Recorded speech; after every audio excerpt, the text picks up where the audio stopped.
प्रेमी ने प्रेमिका को जैसी सीने से लगाया तो प्रेमिका बोली, तेरा दिल बड़ा कुरकुरा सा है। अरे बोले, दिल कुरकुरा कौन आता ने बीड़ी का बंडल तोड़ दिया। वाह। तो प्रेम की बात चली तो एक छोटी सी कविता मुझे याद आ गई। मैंने सोचा पुराने जमाने को वापस लाया जाए और इस बार प्रेम पत्र थ्रू कबूतर भिजवाया जाए। मैंने कबूतर के पंजे में चिट्ठी अटकाई और उसे ये बात समझाई, देखो भाई, ये तो याद नहीं है कौन से प्यार की कौन सी चिट्ठी है, पर तुम ऐसा करना, यहाँ से 5 गली छोड़ के 6ठी गली में जाना और वहाँ जो गुलाबी छत वाली गुलाबी सी लड़की है ना, नीलू, उसकी मम्मी को ये चिट्ठी दे आना।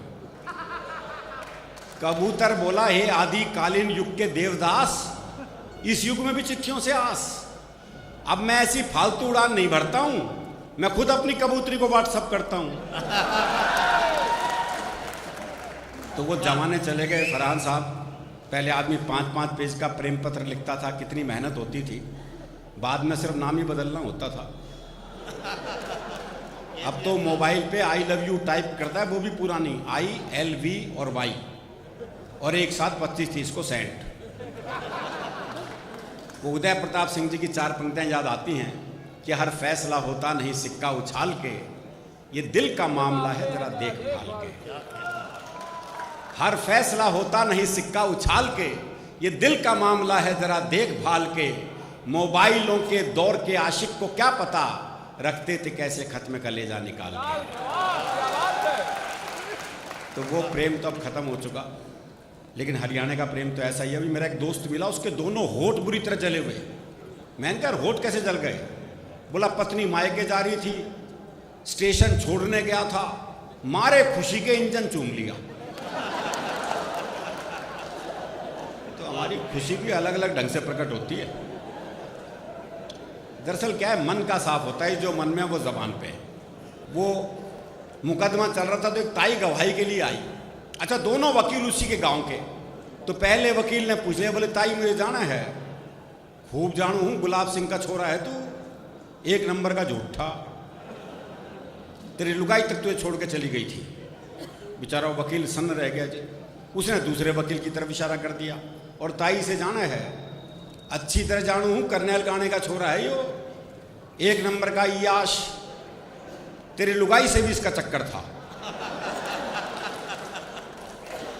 भाई साहब, जज साहब ने कोर्ट स्थगित की, अपने चैम्बर में गए, दोनों वकील बुलाए, बोले, खबरदार ताई से मेरे बारे में कुछ पूछ लिया तो इतना साफ मामला है, और ये साफ मामला रहना भी चाहिए जी। एक आरोप हरियाणा के आदमी पर और लगता है कि हरियाणा का आदमी उल्टे जवाब देता है। देखो, जवाब उल्टे देता, लोग सवाल उल्टे करते हैं। ये जितने पुरुष बैठे हैं, महीने में एक बार ये सवाल सुनते ही होंगे, लेकिन ये जवाब हरियाणा का ही आदमी दे सकता है जी। वो नाई की दुकान पे बाल कटवाने के लिए पहुंचा, तो नाई ने एक सामान्य सा सवाल कर दिया, बोले, बाल छोटे करने हैं? बोले, बढ़ा भी सके है। भाई सोचने वाली बात हो, काम तेरे बस की नहीं हो, पूछ क्यों रहा है तू? अभी परसों जब मैं घर से चला, मैंने पत्नी से कहा, मैंने कहा, 1 गिलास पानी पिला दे। बोली, प्यास लग रही है। मैंने कहा, ना, गला चेक करूंगा, लीक तो नहीं कर रहा। तो ये सवाल उल्टे हैं। वो एक बूढ़ा बैठा बीड़ी पी रहा था, तो एक ने पूछ लिया, बोले, ताऊ बीड़ी पीवे है? अब कायदे से ये सवाल गलत है। भाई जब तो ये दिख रहा है वो बीड़ी पी रहा है, तो ये फालतू का सवाल कर क्यों रहा है? फिर क्या हरियाणा का आदमी जवाब उल्टे दे है। हे, बोले, ताऊ बीड़ी पीवे है? बोले, ना, अगरबत्ती सुलगाइए, धोख लगाऊंगा। वो एक चौधरी कुत्ते को घुमा रहा था, तो एक ने पूछ लिया, बोले, चौधरी कुत्ते ने घुमावा है? बोले, ना, ऊंट है, कद छोटा रह गया इसका।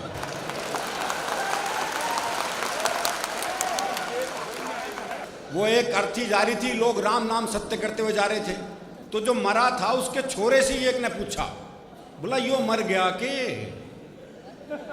अजीब सवाल है, पर आपने देखा होगा लोग ऐसे सवाल पूछते हैं। वो एक क्या था, प्लास्टर बंधा हुआ था, तो एक ने पूछ लिया, बोले, हाथ में चोट लग गई के? बोले, ना, फैशन है। वो एक की भैंस कट गई रेल से, तो उसे रेल पे मुकदमा कर दिया, और जज ने जज ने जो पहला सवाल ही ऐसा किया उससे, बोले, जब ये भैंस कटी तो ये पटरियों पे थी?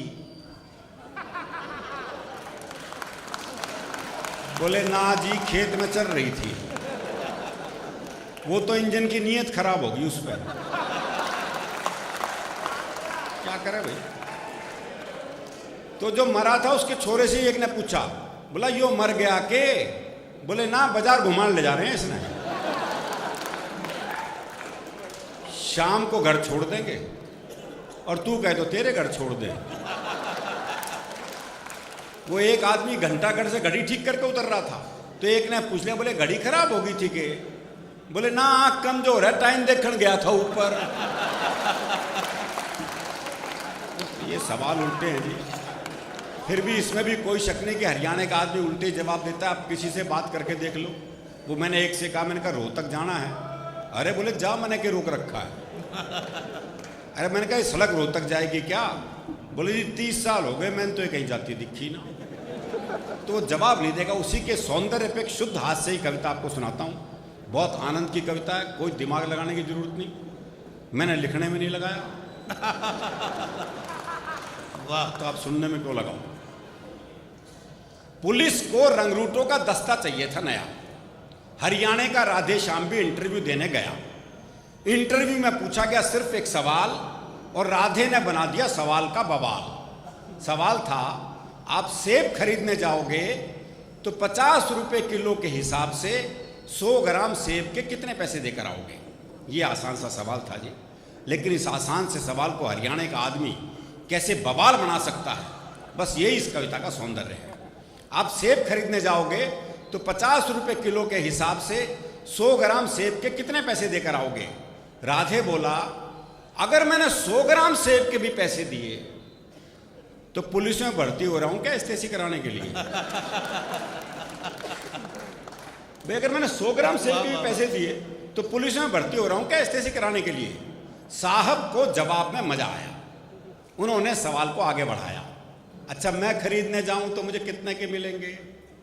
राधे बोला, आवाज करो, पूरी पेटी आपके घर भिजवा देंगे।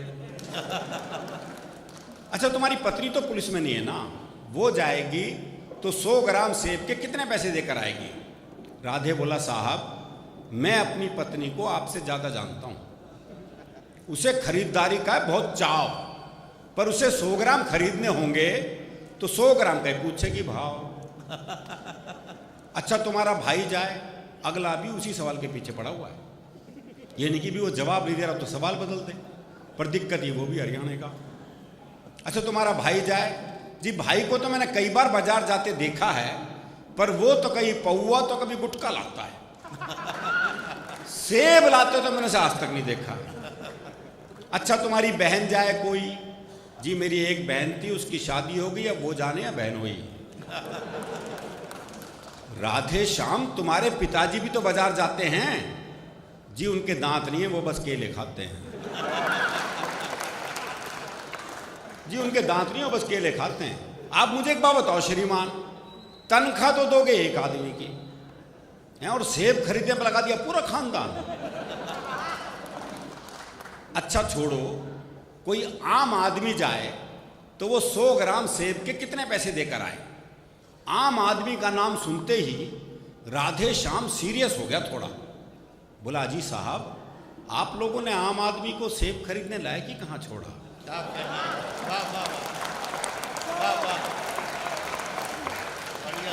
अजी साहब, आप लोगों ने आम आदमी को सेब खरीदने लायक ही कहां छोड़ा? आम तो सेब का ठेला लगाता है, खरीदने तो खास ही जाता है। आम तो सेब का ठेला लगाता है, खरीदने तो खास ही जाता है। अच्छा, कोई खास आदमी जाए तो? अगला भी पीछे पड़ा हुआ है। अच्छा, कोई खास आदमी जाए तो? पहली बात तो है कि अगर वो खास है तो खुद क्यों जाएगा? वे अपना नौकर भेजेगा, और आपके कहने से चला भी जाएगा तो क्या सिर्फ 100 ग्राम खरीद के लाएगा? चलो, आपकी अंतिम इच्छा पूरी करने के लिए 100 ग्राम खरीद भी लाए तो इसका हिसाब आप मुझसे क्यों लेते हैं? हिसाब बताएंगे उसके सीए जिन्हें वो तनख्वाह देते हैं। चलो, इस सवाल को यहीं छोड़ते हैं, इंटरव्यू का रुख अब दूसरी तरफ मोड़ते हैं। देखो साहब, ये तो है सरासर फरेब, दूसरा सवाल बाद में आएगा, पहले आएंगे 100 ग्राम से। पहले आएंगे 100 ग्राम सेब। तुम्हारा कोई दोस्त है राधे श्याम? हाँ जी है, सीताराम। वो सेब खाता है? हाँ, कोई खिलाए तो खा जाता है। साहब, आपने भी सवाल को खूब खींचा है। लगता आपका कोई सेब का बगीचा है। कुछ भी हो पर अब अपना जवाब ले लो। जवाब पे आ गया जी? कुछ भी हो पर अब अपना जवाब ले लो। सीताराम फल वाले को 5 रुपए देगा और कहेगा इतने के सेब दे दो। पर इतने के कितने? अब ये सेब वाले की मर्जी, वो दे दे जितने। राधे श्याम, तुमने तो जरा सी बात का बना दिया बवाल।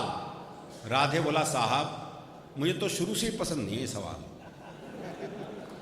मुझे तो शुरू से ही पसंद नहीं है सवाल। मेरे विचार में आज संसार में जितनी भी गड़बड़ है, असल में सेब ही उसकी जड़ है। क्या कहना? दर्शन पे आ गए, चिंतन पे आ गया, पर जवाब देके नहीं दिया। मेरे विचार में आज संसार में जितनी भी गड़बड़ है, असल में सेब ही उसकी जड़ है। अगर उस दिन आदम और हव्वा वो एक सेब नहीं खाते तो ना मैं आता ना आप यहां आते। क्या कहना? वाह वाह वाह। तो ना मैं आता ना आप यहां आते। ना 100 ग्राम होता, ना 500 ग्राम, ना आप साहब होते, ना मैं राधे श्याम। देखो, दुनिया में 5 ही सेब प्रसिद्ध हुए हैं। पहला जो आदम और ईव ने खाया, जिसका परिणाम हम देख ही रहे हैं। दूसरा वो जो न्यूटन के ऊपर गिरा। बच्चे सोचते हो वो नारियल के पेड़ के नीचे क्यों नहीं बैठा था। तीसरा एप्पल, वो स्टीव जॉब्स वाला एप्पल लोकप्रिय हुआ। चौथा सेब पिछले दिनों आसाराम और नारायण साईं ने लोकप्रिय किया। और 5वां सेब है मेरा। कहते हैं जी एक सेब खाओ तो आदमी डॉक्टर से दूर रहता है, आदमी में ऊर्जा रहती है, आदमी में ऊर्जा रहती है तो आदमी पैसा कमाता है, पैसा कमाता है तो शादी होती है, शादी होती है तो बच्चे होते हैं, बच्चे होते तो टेंशन होती है, टेंशन होती बीमारी होती है। लो और खा लो सेब। इंटरव्यू का ये हुआ परिणाम कि आजकल राधे श्याम सब्जी मंडी में डंडा फटकारते हैं, खुद तो भरपेट खाते हैं और साहब के लिए 100 ग्राम भिजवाते हैं, और साहब के लिए 100 ग्राम भिजवाते हैं। वाह वाह वाह।